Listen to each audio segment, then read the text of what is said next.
pompe à taré me sert maintenant à vérifier que les injecteurs fonctionnent normalement. Alors j'ai fait le test sur les numéros 1 et 2. Il craque comme on dit, c'est-à-dire comme un injecteur qui fait... Voilà. Là je vais essayer sur 3, 4, 5, 6. Par contre je sais pas trop comment poser la tablette.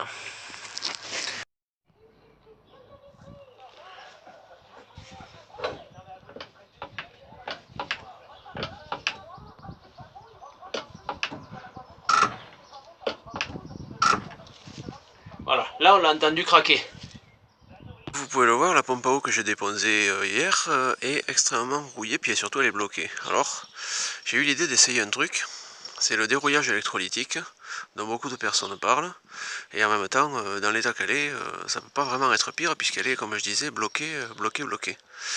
Donc on va essayer ça aujourd'hui, c'est la raison pour laquelle il y a des fils de cuivre ici, parce que je vais la suspendre dans un seau, avec des cristaux de soude. Une électrode en inox qui sera connectée, je crois, à la masse. Il faut que je vérifie ça. Et dans le seau, la pompe à eau qu'on voit pas très bien en contre-jour, merci le soleil du matin.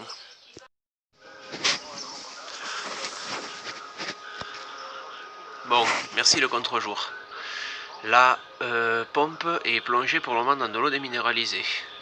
Une électrode en inox, comme on l'a dit tout à l'heure, est connectée à la pince de masse du poste, qui est elle-même connectée au plus, comme en soudure normale, on va dire, avec un poste inverter, quoi, habituel.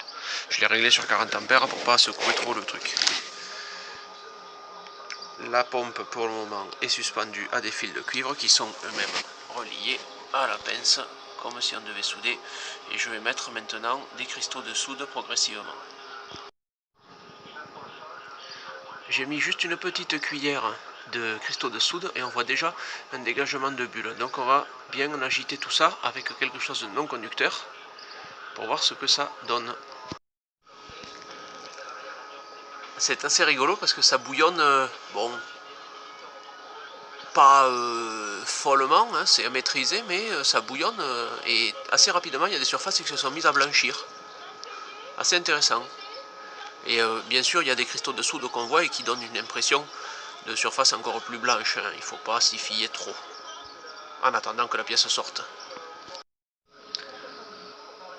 Ça bouillonne gentiment. Sur des zones comme ici,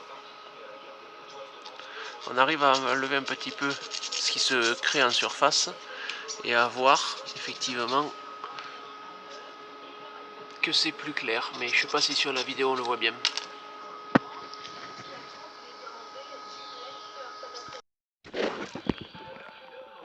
Voilà, on va sortir la pompe et on va voir.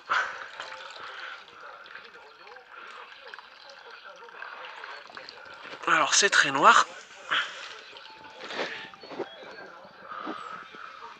mais ça va marcher un peu, hein.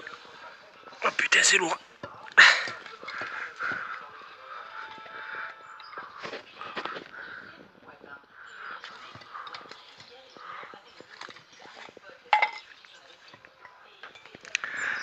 Eh ben on va maintenant essayer de dégripper un peu. Alors, j'ai dérouillé la pompe. Alors ça c'est après un petit frottement à la brosse métallique, mais vraiment 3 minutes. Hein. Évidemment c'est pas nickel nickel, peut-être qu'il aurait fallu que ça reste plus longtemps, mais ce qui est intéressant c'est que au niveau de la poulie, ça c'est déjà assez blanchi. J'ai donné 3 petits coups de marteau ici. 3 petits coups de marteau ici et voilà. Conclusion, on peut la remonter, même si elle ne marchera peut-être pas 20 000 km, et peut-être même que 100, au moins ça permettra de redémarrer le camion avec de l'eau et de le faire tourner un certain temps, puis de le manœuvrer aussi.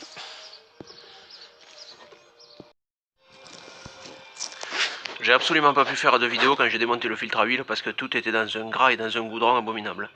Par contre, maintenant que j'ai nettoyé les morceaux, les voici dans l'ordre. Le ressort qui se trouve au fond de la cuve.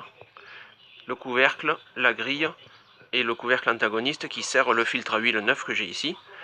L'ensemble se fermant avec un petit joint et une molette à vis. La cuve a été nettoyée et elle est là. On va pouvoir remonter comme ça. Et ça va filtrer proprement de l'huile propre puisqu'elle est neuve.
J'ai assez vite trouvé pourquoi le camion fumait autant et je vous expliquerai dans une prochaine vidéo. Vous comprendrez que c'est pas le seul à nous enfumer.